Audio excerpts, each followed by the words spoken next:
নবীজিকে দিয়ে নিজের দিদার স্বয়ং আল্লাহর সাদ মিটে না দেখার মেরাজে নবীজিকে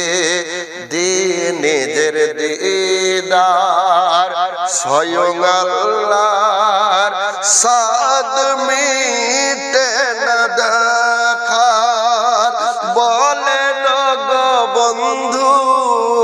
হ্যাঁ বলেন গো বন্ধু, আর একটু